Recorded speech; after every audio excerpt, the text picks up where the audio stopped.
You know those videos you watch every single day? Well, it turns out they're being carefully, meticulously designed by psychologists. And not just them, neuroscientists too.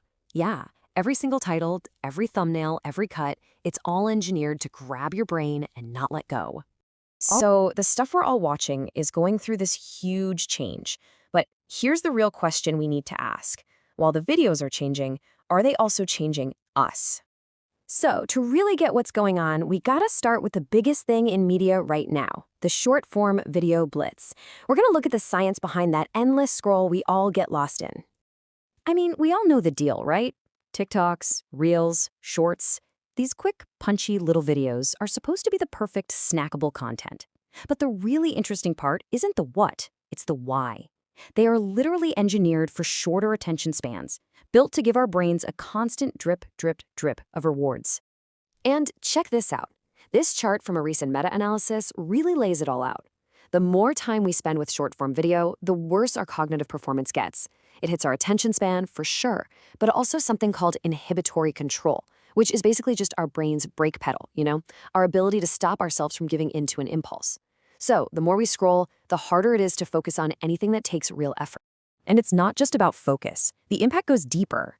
The same research found some pretty strong links to mental health. We're talking more anxiety, more depression, and more stress. And because this stuff is designed to be an endless, stimulating fire hose, it's no surprise it's also messing with our sleep in a big way. But wait, that's not the whole picture. There's actually a counter movement bubbling up, and it's gaining some serious steam. You could call it a rebellion against the blitz, a search for something a little more real, a little more substantial. Okay, so for a long time, the whole game was about pleasing the algorithm, right? Going viral, getting discovered by accident. But now, the smartest people in the game are flipping the script. They're moving away from that and focusing on earning what's called intentional attention. It's not about just getting a click anymore. It's about building a real community and actually earning someone's focused time. And this isn't just a vibe. The data is there to prove it. Get this, a really interesting study looked at medical students. People who absolutely have to learn complicated stuff efficiently. And what did they find? A super clear preference for longer, focused videos, right in that 11 to 15 minute sweet spot. And a whopping 92% said they want zero background music. Zero. They want depths, not distraction. And this quote right here, it just nails the new mindset perfectly. It's all about connection over clicks. It's about building loyalty, having inside jokes, making people feel like they're part of something, not just a number in a demographic. This isn't just for solo creators either. Huge brands are getting on board.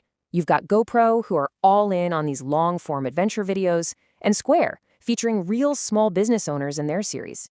They're figuring out that real human stories build something that going viral can never, ever buy. Actual trust. Okay, but here's the twist. Just as we're all looking for that real human connection, a totally new player steps onto the scene. And this one can fake authenticity with, honestly, terrifying precision. We're talking about the AI ghost in the machine. So, to understand how this works, we need to talk about a psychological term called anthropomorphism. It's just a fancy word for our natural hardwired tendency to see human traits in things that aren't human. We do it with our pets, sometimes even our cars. And now, we're doing it with AI.